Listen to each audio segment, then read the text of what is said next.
Fourth grade, Unit 5, Division and Problem Solving. If you look at the pacing guide, you'll see that topic A is all about division for NBT B5, B6. And topic B is all about problem solving. We have three different standards here. The first one is word problems in various measurement contexts.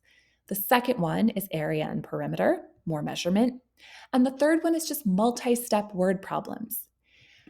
What I would encourage you to do, although we've chunked it out into topic A and topic B, although we've broken topic B down into certain days to focus on this standard, certain days to focus on that standard, I would encourage you to find ways to really integrate and overlap as much as possible, especially if you're feeling rushed by the PSSA.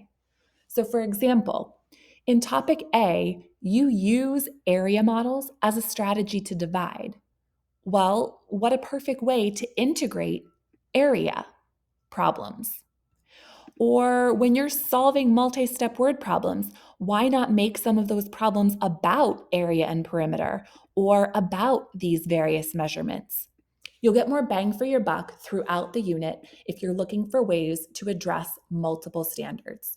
Big picture, you want to make sure students can divide, and they have opportunities to do a lot of this in real world word problem contexts. Great opportunity to practice for the PSSA. And for a lot of topic B, you may want to just give students calculators because it's more about making sense of the problems than about doing the operations. All right, that was a lot. Let's go down to the calendar. This unit starts out toward the very end of February. I would recommend you do that pre-assessment before the weekend so that you have an opportunity to reflect on what students need support with. But then days 2 and 3 are really built-in days for acceleration. You are interpreting and solving more simple division problems within 100. That is really a third grade skill. These days provide you an opportunity to make sure that students understand what does it mean to divide? When do we divide? What types of real world situations and strategies can we leverage when we divide? Then we apply those known facts to multiples. So, for example, if I know 36 divided by 6, I could figure out 360 divided by 6. Once we've built that foundation, worked on our basic facts, we start to get into bigger numbers. And we start out by understanding what remainders are using small numbers. So rather than diving into problems like 537 divided by 5, we could start off with 38 divided by 6, where we intuitively understand there's a little left over. What does that mean? How do we interpret it? So we've built the foundation during our first week. When we get to day 6 through 12, it's our opportunity to really focus on how to divide larger numbers. We started off concretely using base 10 blocks to model division.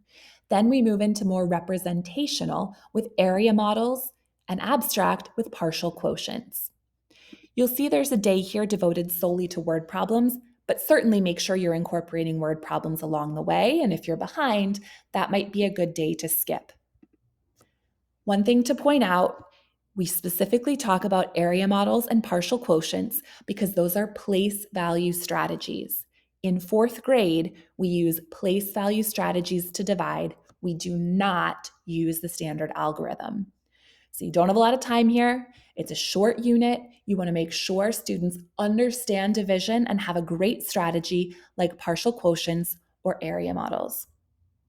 Once you've finished up topic A, you head into topic B, where you do area and perimeter, and then some measurement problems and multi-step word problems. Again, try to incorporate some of this content into the first topic. These things about intervals of time, liquid volume, mass, money. You could easily make word problems in topic A that are about division of money or division of mass. So try to make those connections to get more bang for your buck.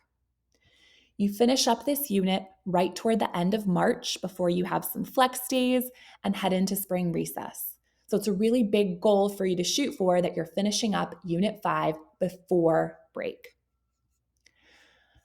Because we give you those 2 days right up front that are more about accessing fourth grade content by working on third grade, we don't have aligned fourth grade envision or expressions lessons. We're building in acceleration. So for days like that, you'll really need to leverage illustrative math.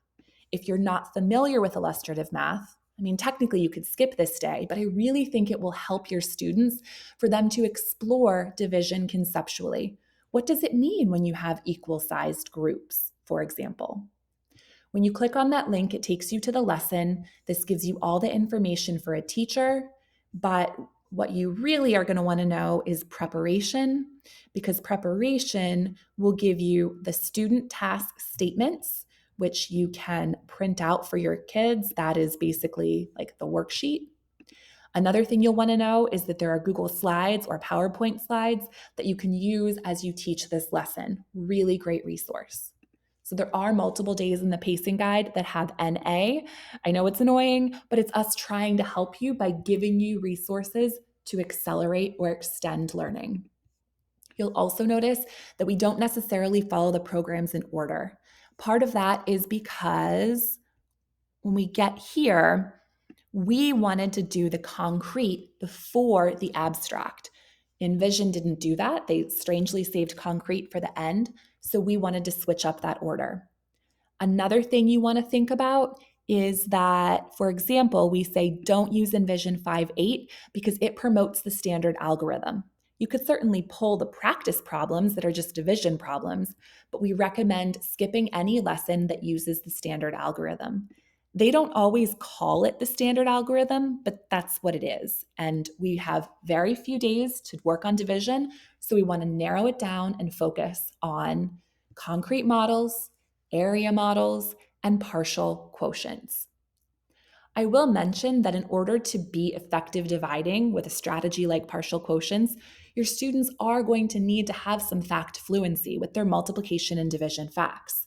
So, in addition to all of the centers and games that you see linked, you may also go back to third grade multiplication unit 1 or division unit 3 to pull some of their fluency games to work on facts. You want students to understand the relationship. If I know my multiplication facts, it will help me to divide.